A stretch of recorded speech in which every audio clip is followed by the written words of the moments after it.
డబ్బా గాలానికి ఇంత పెద్ద చేపలు పడతాయని అసలు కనుకోలేదు. హలో మామ, welcome back to local blogger Shiva. మామ, నాకున్న ₹10 నాలెడ్జ్ తో డబ్బా గాలం వేద్దాం అనుకున్నా. ఊర్లో ఫ్రీగా దొరికిన బాటిల్ బ్లేడ్ తీసుకొని డబ్బా గాలం అయితే తయారు చేస్తున్నాం. మా వాళ్ళు నన్ను కరెక్ట్ షేప్ కట్ చేయమంటే నేనేమో ఇలా కట్ చేశా. నేను కట్ చేసిన షేప్ ను చూసి మా ఊర్లో పిల్లలు కూడా నవ్వుతున్నారు.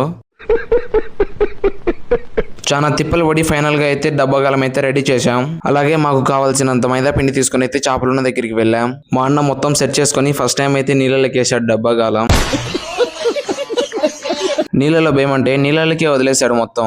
మళ్ళీ సెకండ్ టైం వేశాడు. ఈసారి బాగానే పర్ఫెక్ట్ గా వేశాడు. సెకండ్ టైం బాటిల్ వేసినప్పుడు ఈ 2 చిన్నవి అయితే పడ్డాయి. వీటికి నేను మళ్ళీ తిరిగి ప్రాణం పోసా.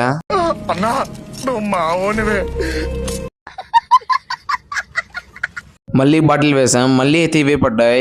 పాపం లేని వదిలేస్తే అవి పడేదే కాక వాటి ఫ్రెండ్స్ కూడా తీసుకొచ్చాయి ఈసారి. ఓకే మామ, ఇంకింతే. పేజ్ ని ఫాలో చేసుకొని సబ్స్క్రైబ్ చేసుకోండి.